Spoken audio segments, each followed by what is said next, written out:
নমস্কাৰ তোমালোক সকলোকে আমাৰ ইউটিউব চেনেলৰ অন্য এটা ভিডিঅ'লৈ স্বাগতম জনাইছোঁ।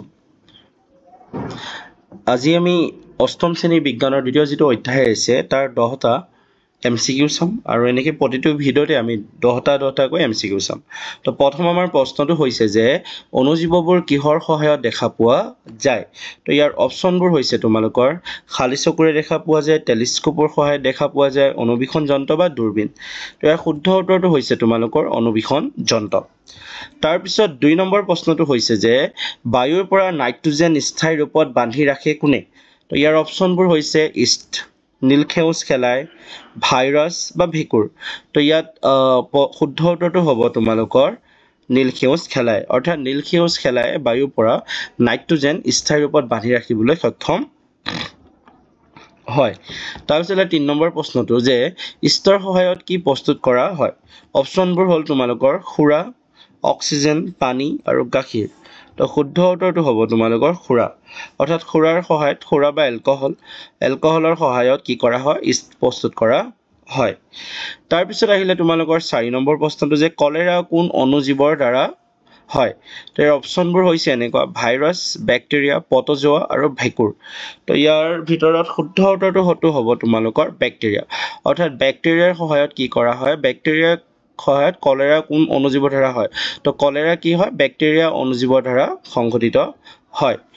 তাৰপিছত আহিলে তোমালোকৰ দৈ প্ৰস্তুত কৰিবলৈ কোন অণুজীৱ ব্যৱহাৰ কৰা হয়। তো অপশ্যনবোৰ হৈছে ভাইৰাছ, লেক্টোবেচিলাছ, ৰাইজোবিয়াম আৰু ইষ্ট। তো ইয়াৰ ভিতৰত তোমালোকৰ শুদ্ধ উত্তৰটো হ'ব লেক্টোবেচিলাছ, অৰ্থাৎ লেক্টোবেচিলাছৰ সহায়ত দৈ প্ৰস্তুত কৰা হয়। তো এনেকুৱা ধৰণৰ MCQবোৰ আহি থাকে পৰীক্ষাত, তোমালোকে মনত ৰাখিবা। তাৰপৰা 6 নম্বৰ প্ৰশ্নটো হ'ল যে মেলেৰিয়া ৰোগ কোন অণুজীৱৰ দ্বাৰা হয়। তো অপশ্যনবোৰ হৈছে এনেকুৱা ধৰণৰ ভাইৰাছ, বেক্টেৰিয়া, পটজোৱা আৰু ভেঁকুৰ। তো ইয়াৰ শুদ্ধ উত্তৰটো হ'ব তোমালোকৰ পটজোৱা, অৰ্থাৎ পটজোৱাৰ সহায়ত কি হয়, মেলেৰিয়া ৰোগটো হয়। তো যদি সোধে যে মেলেৰিয়া ৰোগ কোন অণুজীৱৰ দ্বাৰা হয়, তো এনচাৰটো হ'ব তোমালোকৰ পটজোৱা। তাৰপিছত আহিলে এইডছ ৰোগৰ কাৰক অণুজীৱ কোন, মানে এইডছ কোনটো অণুজীৱৰ কাৰণে হয়। তো ভাইৰাছ, বেক্টেৰিয়া, পটজোৱা আৰু ভেঁকুৰ।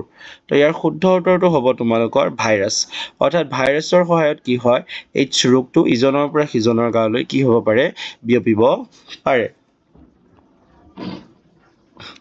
তাৰপিছত আহিলে তোমালোকৰ খালী চকুৰে অণুজীৱ দেখা নাযায় কাৰণ। তো অপশ্যনবোৰ হৈছে সিহঁত বৰ ফিকল ৰঙৰ হয়, সিহঁত অতি সৰু আকাৰৰ হয়, আৰু সিহঁত পানীতে থাকে আৰু এটাও নাথাকে। তো ইয়াৰ অপশ্যনবোৰৰ ভিতৰত তোমালোকৰ শুদ্ধ উত্তৰটো হ'ব সিহঁত অতি সৰু আকাৰৰ। এইটো তোমালোকে সকলোৱে জানা যে কোনো এটা অণুজীৱ একেবাৰে সৰু আকাৰৰ হোৱাৰ বাবে তাক আমি দেখা নাপাওঁ। তো তাক চাবৰ কাৰণে আমি কি ব্যৱহাৰ কৰিব লাগে, অণুবীক্ষণ যন্ত্ৰ ব্যৱহাৰ কৰিব লাগে। 9 নম্বৰ প্ৰশ্নটো হৈছে তোমালোকৰ অণুজীৱবোৰ প্ৰধানকৈ কেইটা ভাগত ভাগ কৰা হয়। তো ইয়াৰ অপশ্যনবোৰ হৈছে 2টা ভাগত, 3টা ভাগত, 5টা ভাগত আৰু 4টা ভাগত। তো শুদ্ধ উত্তৰটো হ'ব তোমালোকৰ 4টা ভাগত। তো অণুজীৱবোৰক কেইটা ভাগত ভগোৱা হয়, 4টা ভাগত। আৰু কি কি হয় সেইকেইটা আমি আগৰ অপশ্যনকেইটাত পাইছোৱেই। তো যেনে ধৰি লোৱা ইয়াত যদি আমি চাওঁ এইকেইটা ভাইৰাছ, বেক্টেৰিয়া, পটজোৱা আৰু ভেঁকুৰ। এই 4টা ভাগত কি কৰা হয়, ভগোৱা হয়। তাৰপিছত আহিলে তোমালোকৰ 10 নম্বৰ প্ৰশ্নটো, অৰ্থাৎ শেষৰ প্ৰশ্নটো যে অণুজীৱৰ উপকাৰিতা কোনটো। তো ইয়াত অপশ্যনবোৰ আছে দৈ আৰু পাওৰুটি প্ৰস্তুত কৰাত সহায় কৰে, কলেৰা আৰু যক্ষ্মা, এইটো বানানটো অকণমান গণ্ডগোল হৈছে, যক্ষ্মা হ'ব, কলেৰা আৰু যক্ষ্মা সৃষ্টি কৰে, খাদ্য পচন কৰে, এটাও নহয়। তো ইয়াৰ ভিতৰত অপশ্যনৰ ভিতৰত শুদ্ধটো হ'ব তোমালোকৰ দৈ আৰু পাওৰুটি প্ৰস্তুত কৰাত কি ব্যৱহাৰ কৰা হয়, অণুজীৱ ব্যৱহাৰ কৰা হয়, আৰু ইয়াকে অণুজীৱৰ কি বুলি কোৱা হয়, অপশ্যনকেইটাৰ ভিতৰত উপকাৰিতা বুলি কোৱা হ'ব। ঠিক আছে। তো আজি এই ভিডিঅ'টোত আমি 10টা MCQ চাইছোঁ। ইয়াৰ পিছৰ ভিডিঅ'টোত আৰু 10টা চাম। তেনেকৈ আমি টোটেল 50টাকৈ MCQ চাম প্ৰতিটো চেপ্টাৰত। ঠিক আছে। তো আজিলৈ ইমানতে সমাপ্ত কৰিছোঁ।